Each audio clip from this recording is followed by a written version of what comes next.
What's up, movie nerds? It's your girl CC, and let's get candid about Love Untangled. Talk about a cute romance that hits you right in the feels. It's been a while since I've seen such a sweet and pure romance movie. I mean, basically all the stuff in theaters right now is rated R and just kind of raunchy. I wish we had more romance movies coming out that were PG or PG-13, just like this one. I mean, you don't need to see every little thing in a relationship to know that they're in love, right? You don't need them swearing up a storm or in bed together getting naked and junk. It's not necessary. And to be honest, I think we're all fatigued with the rated R romance junk that's out there. All the naked people and explicit showings. This is a breath of fresh air. You want a nice, wonderful romance? You gotta watch this movie. I recommend it. Check it out. But that's just my initial review of the movie. Keep on watching to see the full review and whether or not you want to give this movie a shot. There will be spoilers and the reasons for the rating. You have been warned. And let's get this party started. I mean, really, let's do this, mother! First up is acting, and I give that an 8 out of 10. As far as acting goes, the actors were wonderful. The acting looked real, and the emotions that they were trying to convey were conveyed really well, especially with the little subtle movements or details in certain and different moments. They were all definitely believable. I laughed, I cried, it moved me, Bob. The only thing that's a ding against this movie is the dubbing. Seriously, you try to watch this in any other language other than Korean, you're gonna lose out on a lot of the acting and the emotion. What have I done? This is the worst. How could... Which is strange, considering animated dubbing is so good now. So why aren't the live action dubs better than they used to be? I mean, it still looks like the characters are speaking after their lips move. First, I'll tell you about their styles, poison plant techniques. I mean, seriously, it is a drag to watch live-action dubbed movies. Difficult to watch, Chris. Now for the story and script, which I give an 8 out of 10. As far as stories go, I think this is a nice one. It's nothing groundbreaking per se, but it's real and it's believable. Wasn't that just magnificent? I don't think they bit off more than they could chew, and honestly, this story is so relatable. I mean, you're talking with a girl that grew up in a school where curly hair was definitely not the norm. So I felt it. I felt the need to straighten my hair and stuff, so I get it. I'm right there with you. I didn't even get tripped up by the Korean stuff that was in this movie. You would think that there would be like a cultural disconnect, but this movie just felt so real to me. Like it was easily watchable by both fans of K-drama and people who know nothing about it. It's relatable even. It's a movie for everyone, really, who likes romance. You can understand it, for sure. I especially like that it was based in the 90s. It totally gave like a different feel to the movie and it was fun. Now, I will say that this is the slowest of burns, so you don't get a lot of the couple/cute moments in this film. And yes, I wish there was more. Hey guys, can you just kiss already? But if I had to choose between a slow burn and having intense romance just shoved down your throat, I'll choose the slow burn. All in all, the story was cute, some parts made me cry, and I was very satisfied in the end. Want to stay and watch it again?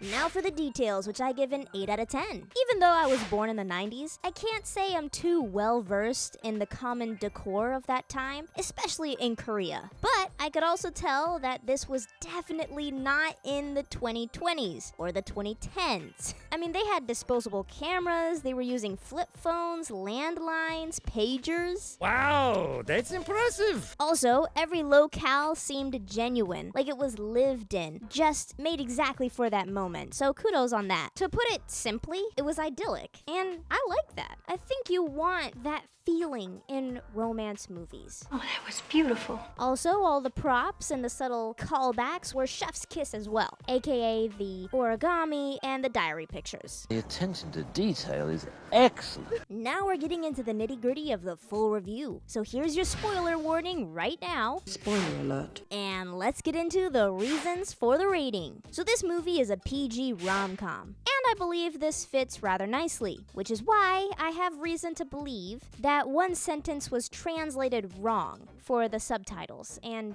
consequently the live-action dubbing, which we will get to later in the language. So let's talk about it. Drugs and alcohol. Beer was shown and drank a little bit in a 20-second scene, but there was nothing major. You know, no one got drunk, and it was only between adults. Language. Now, this is what I was talking about before, because considering the rating of the movie, which is PG, and the fact that errors in translation do happen, I can't believe it. the fact that there was only one language word in this entire movie, and it was the Lord's name in vain, causes me to believe that they translated it wrong, because there were several parts of this movie where they could have said that word again, or said a different swear word. But they didn't do it. They used very PG language, so this causes me to believe that an error in translation occurred, and we got to hear, or read really, one use of the Lord's name in vain, a heavy use. And I know what I'm talking about. I mean, this is a 2-hour movie, guys, and they only used one language word? I don't get it. It doesn't make any sense. I think the translation was bum there. Time for violence. Along with the language, there wasn't much violence in this movie, but the violence that is in this movie is kinda triggering, so just be aware. Trigger warning. First, the main boy of this movie almost drowned, resulting in him breaking his leg and also being slapped by his savior because she was about to do CPR and his eyes shot open, so she kind of freaked out.